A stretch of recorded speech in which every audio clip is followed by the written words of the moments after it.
Bonjour à tous, bienvenue dans cette vidéo où nous accueillons aujourd'hui l'ami Snit. Bonjour. On va parler en fait des jeux qui nous ont marqués sur l'année 2018. On va essayer de balayer un peu tous les thèmes, enfants, famille, jeux plus experts, jeux d'ambiance. On va voir dans tous ces thèmes-là ce qu'on a le plus aimé. Et c'est parti pour le premier jeu. Et je commence tout de suite avec Jurassic Snack, qui est un jeu donc de Bruno Cathala à partir de 6-7 ans. Et c'est un jeu en fait que j'ai vraiment beaucoup aimé. C'est un jeu de placement, de figurines. Vous allez avoir des petits plateaux très simples sur lesquels il y a plein de petits jetons herbes. Alors vous allez bouger vos diplodocus. Et vos diplodocus vont manger en fait les petits jetons d'herbe en révélant donc un effet qui va se dérouler. Alors l'effet ça va être par exemple de téléporter le diplodocus sur une autre case.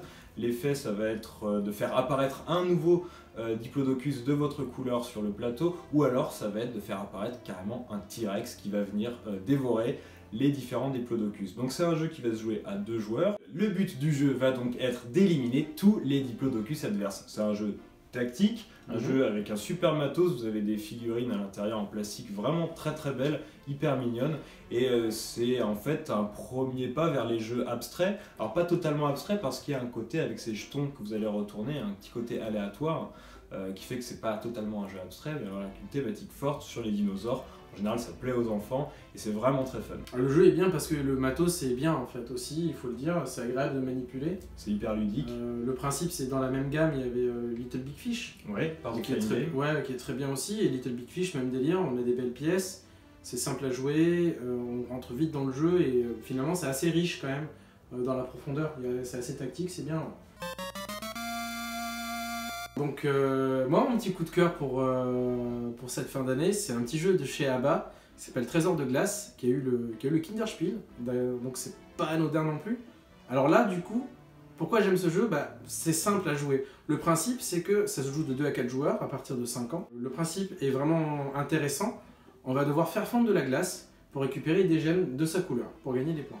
Le jeu c'est un pur jeu de chance et de hasard, et c'est pour ça que c'est bien en fait. Le principe, c'est qu'au début, on va attribuer des couleurs de gemmes à tout le monde, et ensuite, à son tour de jeu, il y a des anneaux qui sont empilés en plastique, et dedans, on va avoir des petites pierres précieuses. Et le joueur va devoir retirer un anneau juste. Ce qui est intéressant, c'est selon la vitesse à laquelle on retire cet anneau-là, on va faire tomber une gerbe de pierre ou pas du tout. Et en fait, c'est en ça que c'est intéressant. Donc c'est pour ça que j'ai vraiment aimé, c'est accessible, c'est fun. On se prend pas la tête et on arrête un peu d'embêter les enfants à vouloir leur faire des maths ou je sais pas quoi. Là on s'amuse, ça dure un quart d'heure et c'est plié. Et c'est pour ça que du coup j'aime bien en fait.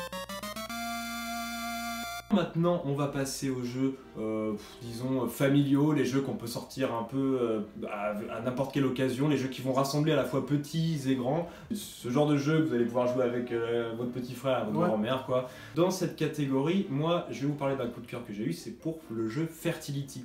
Fertility, donc c'est un jeu de gestion de ressources, mais surtout un jeu de placement de dominos. Vous allez avoir votre petit plateau personnel, vous allez avoir également un plateau central commun à tous les joueurs, sur lequel donc vous allez placer vos dominos, et ce sont des dominos qui vont avoir donc comme des dominos de côté, et vous allez essayer de faire pousser des choses. Donc il y a des côtés de dominos qui vont être des carrières, vous avez des vignes, vous avez des élevages bovins. Vous allez poser vos dominos et en les posant récolter des ressources qui vont vous permettre de construire des bâtiments sur votre plateau personnel, et vous allez essayer d'activer ces bâtiments à l'aide de vos ressources pour multiplier les points de victoire. Bon, c'est très fluide, règle du jeu extrêmement simple, ça fait penser un peu à King Domino, Queen Domino, on est dans cette gamme de jeux avec un super beau matériel, des petites illustrations un peu partout, ça c'est vraiment un truc que j'adore dans ce genre de jeu, et voilà, ça marche très bien, les tours s'enchaînent très rapidement, c'est un jeu qui est sorti cette année et pour moi ça a été un coup de cœur. Fertility c'est un jeu qui fonctionne bien, voilà, il est fluide, on se prend pas la tête, on y rejoue facilement. Ouais. Quand les parents veulent initier les enfants à du jeu d'aventure, du jeu de donjon, jeu de figurines, il y avait Mice and Mystics avant, et puis ils ont réitéré avec Histoire de peluche. On y a joué. Ouais, on y a joué. On a perdu la première partie. Mais c'était vraiment très bien en fait. Le système est simple, un système de pioche de dés, d'activation, des dés de plusieurs couleurs différentes qui vont servir à faire de l'attaque, des trucs d'agilité, de la défense. Exactement. Et l'originalité de ce jeu, pourquoi j'ai craqué en tout cas, c'est qu'en fait ça joue pas avec un plateau, ça joue avec un livre. C'est un livre à spirale qu'on va tourner Et il y aura la partie plateau à gauche et la partie narration à droite. Et selon ce qu'on fait, comment on avance, comme dans un jeu dont on est le héros, on va pas avoir le même cheminement et on va pas tourner les mêmes pages au même moment. Ouais, ça, l'univers a vraiment des embranchements en fait, et vous allez pouvoir suivre un chemin plutôt qu'un autre selon les choix que vous allez faire, les cases que vous allez visiter, les monstres que vous allez battre. Exactement. Et ça en fait un jeu à histoire, vraiment très narratif et hyper mignon dans les illustrations. Oui, voilà, c'est ça. On est entre un univers un peu Burton et un Toy Story en fait. Donc, c'est mignon, c'est mon coup de cœur. Je suis gros fan de jeux de figurines. Forcément, quand on en met un qui est accessible pour les plus jeunes, pour les parents, je trouve ça bien. Ouais, très bien. Je trouve ça vraiment très bien. Histoire de peluche. Et mais en familial pur, moi c'est pas nouveau. Hein. Cette fin d'année, moi c'est Unlock 5. Unlock 5, alors je l'ai pas testé. Toi, t'as fait le premier scénario. J'ai fait le premier scénario. Ouais. Le scénario un peu univers 8 bits, un peu geek. Pixelisé. C'est génial. C'est que les gars arrivent à renouveler le genre à chaque fois. Et on est surpris à chaque fois. Chaque nouvelle boîte, c'est toujours aussi bien.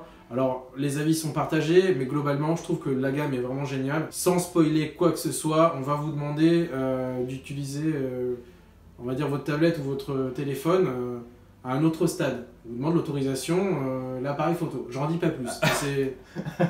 C'est génial. Ouais, franchement, Space Cowboys, toujours là. Toujours avec des bons jeux. Ils arrivent à surprendre. Hyper inventif. Et surtout, ça fait l'unanimité. C'est que Unlock, on le met dans la main de n'importe qui et c'est quasiment à chaque fois c'est génial. Donc, ouais.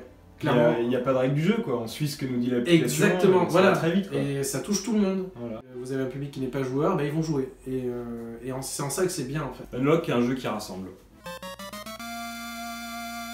En début d'année, je crois, est sorti un petit jeu qui est sorti un peu de nulle part, que personne n'attendait vraiment, qui s'est pointé là, et ce jeu il s'appelle The Mind. The Mind, qu'est-ce que c'est? C'est un jeu où il y a 100 cartes, numérotées de 1 à 100. Vous allez distribuer ces cartes à tous les joueurs. Ce jeu est coopératif. Vous allez essayer d'aller au plus haut niveau. Vous commencez au niveau 1, donc les joueurs prennent une carte. Plus personne ne doit parler. À partir de là, on va poser nos cartes sur la table face visible, et il va falloir les poser en fait les unes après les autres, mais de la plus petite à la plus grande. Et ça, sans se parler.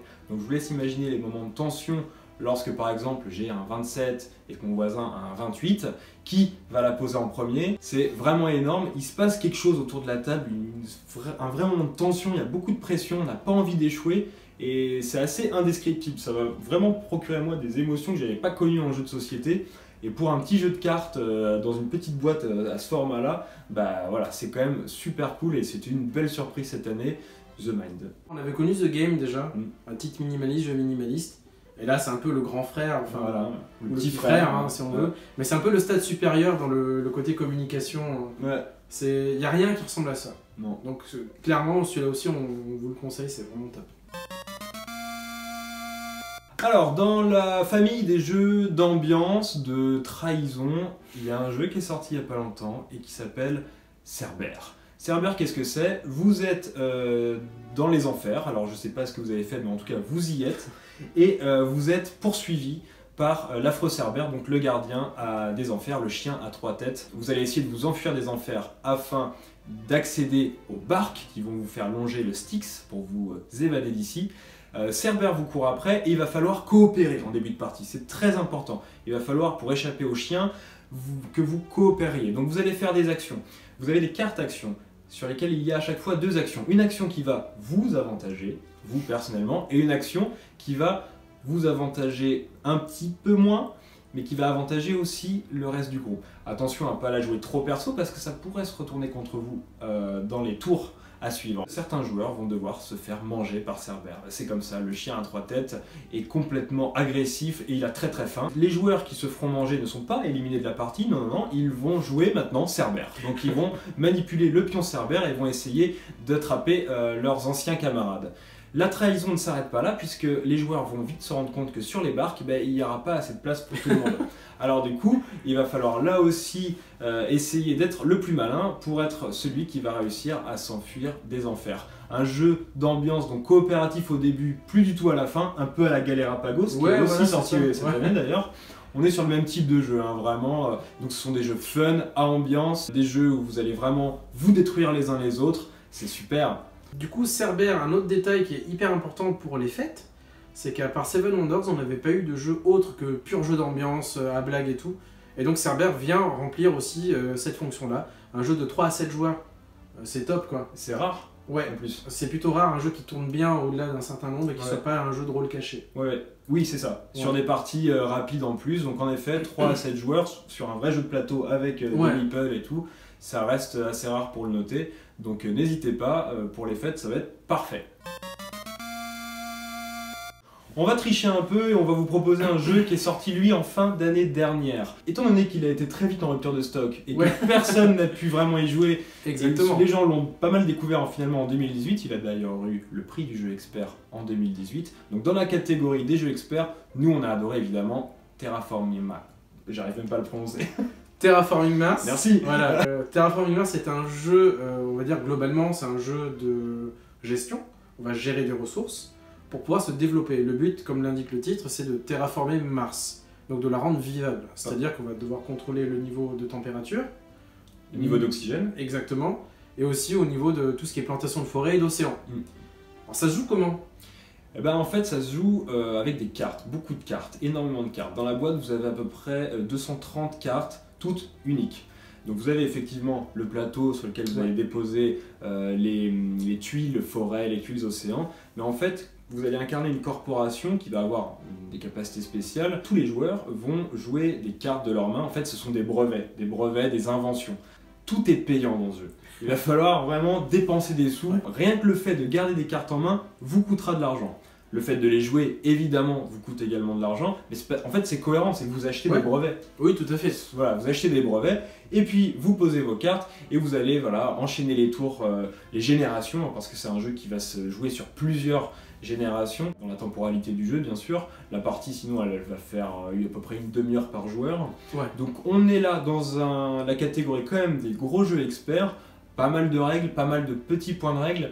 L'avantage pour nous, c'est que sur les différentes cartes de ce jeu, alors il y a plein d'iconographie entre les illustrations, les textes d'ambiance, les petits cartouches à droite à gauche, ils ont quand même réussi à y mettre en italique l'effet de la carte, mais vraiment textuel, du début à la fin, et on n'est jamais perdu du coup. Même pour un jeu expert, on sera jamais perdu parce que tout est écrit noir sur blanc sur la carte. Et la rejouabilité est incroyable. Incroyable. C'est jamais la même partie, il y a un mode expert, on peut drafter avec les cartes au lieu de juste les piocher. Enfin, c'est dingue, c'est qu'il n'y a quasiment pas de défauts, pour un gros jeu c'est quand même accessible. Ouais, oui, ça reste accessible. C'est plutôt agréable visuellement, on s'y habitue, c'est pratique, c'est pragmatique. Petit bémol peut-être sur l'édition du jeu, on aurait aimé, il y a plein de choses qui sont bien, hein, la qualité des cartes et tout. Bon, bah le plateau perso du joueur, bon, c'est le petit bémol, mais le côté asymétrique des corpos, c'est génial. C'est absolument génial. Donc, évidemment, c'est pas une nouveauté entre guillemets, mais c'est sûr que maintenant on vous confirme sa position de roi entre guillemets. Le roi du jeu expert de l'année. Et il est en stock. On l'a, on peut le toucher, c'est possible. Non, c'est ça, c'est un bon jeu et il mérite vraiment tout le buzz qu'il y a eu autour. Ouais. Et c'est un jeu qui va vivre au-delà de son buzz en fait. Et c'est surtout ça qui est important. Terraforming Mars, il n'y a rien à dire, c'est excellent. Ouais, complètement. Oui, un autre jeu, alors il a pas fait autant de vagues que de Terraforming Mars. On est toujours dans les jeux experts. Ouais. Il n'y a pas eu autant de vagues que pour Scythe, des trucs comme ça.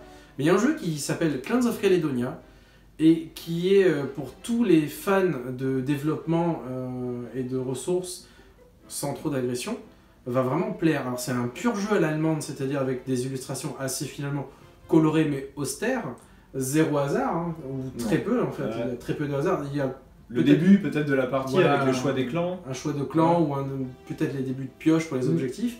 Et sinon c'est 100% de la gestion. Et c'est un peu le cousin d'un jeu qui est incroyable et qui est très connu, il s'appelle Terra Mystica. Le principe, c'est qu'on va choisir du coup cette fois-ci pas une race mais un clan. Un clan écossais. Un clan écossais, voilà. Et qui va nous donner un démarrage différent. Et le principe, c'est comme tout à l'heure on disait en Terraforming Mars, tout est payant dans le jeu. Donc le plateau d'action est très clair, il est très fourni, mais il est très clair. C'est qu'on possède un tas de meeples qui représentent des bâtiments, des animaux, des ouvriers, et on va les poser sur la carte. Sauf que selon là où on les pose, il y aura un coût marqué sur la case du plateau qui est modulable. Ouais. Et du coup, c'est super. Et en plus, on a un coup par meeple également. Et donc voilà, ça va être un pose d'ouvrier entre guillemets, pas tout à fait comme dans un agricola, mais on va poser. Et selon là où on pose, ça va jouer aussi. Si on pose et qu'on est adjacent à un voisin, on va gagner un avantage. On va gagner un avantage. Du commerce en l'occurrence, c'est ça. Et tout est vraiment bien retranscrit. Le jeu est jouable de 1 à 4. Le mode solo est un mode un peu challenge qui est vraiment intéressant aussi. Le jeu se joue très bien à 2 et il est excellent à 3 et 4. Techniquement, on vous donne envie en vous disant voilà, vous allez diriger un clan écossais et vous allez pouvoir du coup faire du whisky, faire de la laine, faire de l'exportation. Des petites choses un peu pragmatiques, mais le jeu est vraiment bien, il fonctionne bien, il est malin, il est précis. Agréable à jouer et surtout oui, c'est un jeu qui a une certaine complexité, une certaine richesse, mais au final on l'explique et les gens comprennent très vite comment jouer. Voilà. Parce que c'est extrêmement logique, hein. Comme tous ces jeux à la demande, c'est des jeux qui peuvent faire peur, mais en fait la mécanique est tellement bien huilée que voilà, action, réaction, je paye, je vais faire je pose cet ouvrier ici, donc ça va faire cette action. Exactement, voilà, point final. Et comme dans Terra Mystica, le premier qui passe deviendra le premier joueur, donc il y a aussi un timing qui peut être géré comme ça, enfin c'est génial, ouais, c'est très bien. Oui, grosse sortie de cette année pour tous les amateurs de jeux de cartes, de jeux de Magic, de TCG, tout ça. Donc Richard Garfield, le papa de Magic, a imaginé dans son cerveau de génie Keyforge. Mais oui, mais c'est du génie. C'est du génie. Keyforge, en quoi c'est génial? C'est le jeu du deck unique. Cette fois-ci, chaque deck qu'on va acheter va contenir 36 cartes plus une carte spéciale de liste, la liste de cartes, etc. Et chaque deck sera unique et généré par un algorithme. Donc on peut déjà entendre les gens qui vont crier au scandale, qu'il n'y aura pas d'équilibre, etc. Et justement, en fait, ça fonctionne. Et ça fonctionne super bien. Ouais, pour avoir joué pas mal, pour avoir rencontré des decks multiples, ça marche. Quoi. Ça marche bien. C'est un jeu de 2 joueurs, donc on va s'affronter. Faut forger 3 clés. 3 clés qui vont vous demander la ressource du jeu de l'ambre. Alors, comment ça se passe? Un peu comme dans n'importe quel autre jeu de cartes, on va piocher, on va poser les cartes et on va faire des actions. Sauf que dans celui-là, il n'y a pas de coup de carte. Il existe 7 factions différentes, 7 factions dont vous allez retrouver un mix de 3 dans chaque deck. Donc imaginez, les combinaisons sont incroyables, sont quasi infinies, et chaque deck est unique et ne pourra pas être déconstruit pour être optimisé. Il faut apprendre à apprivoiser le jeu et non plus le modifier à sa guise en fait. Ouais, c'est ça. Donc là, ça va récompenser vraiment les joueurs audacieux, ingénieux, et qui vont devoir s'armer de patience pour comprendre quelle est la mécanique clé de chaque deck en fait. Ça peut se jouer sur 2 cartes du deck. Oui, totalement. Voilà, il faut le trouver quoi. Le jeu est vraiment super, on trouve encore facilement des decks à l'unité. Oui. Le jeu en lui-même est vraiment top. Oui, je pense que c'est l'une des meilleures nouveautés cette année. En fait, c'est tellement nouveau que c'est un principe, le deck unique qu'on n'avait jamais vu. Et c'est en effet une brillante idée de Richard Garfield, quoi. Ouais. Et ça nous a tous épatés de voir que en fait, ça fonctionne complètement. Les illustrations sont superbes. Ouais, c'est vraiment bien. On est donc dans un univers moitié SF, moitié Heroic Fantasy, on sait pas trop, on est un peu perdu. Il y a un peu de tout. Il y a un peu de tout. Dans les illustrations, ça se prend pas beaucoup au sérieux. Non. Vous avez toutes les petites phrases les petites phrases d'ambiance en fait qu'il y a sur les cartes, ça se prend un peu moins au sérieux que Magic en fait, je trouve. Je pense que c'est ça, le désir de Garfield, il avait dit dans une interview, c'est de revenir vers le jeu scellé, revenir vers l'amusement pur. Ouais. Pas dans la compétition où on va essayer de chercher la carte à 10 000 €, etc. Là maintenant, les joueurs vont juste prendre le paquet, vont l'ouvrir, vont découvrir et vont jouer. Et vont s'amuser. Et là, le pari est réussi, vraiment. On a fait pas mal de parties maintenant, je pense qu'on peut les compter maintenant en vingtaine de parties. Ça fonctionne, c'est rapide. C'est pas un jeu très long. Au début, ça prend un peu de temps. Et on se rend compte que la mécanique est absolument géniale. Rapidement, la mécanique, c'est qu'en fait, comme vous avez 3 factions dans un même deck, vous allez devoir déclarer laquelle vous voulez utiliser. Et donc, en fait, durant ce tour, on pourra poser que des cartes de cette maison-là, on pourra défausser aussi des cartes volontairement, mais que de cette faction-là aussi.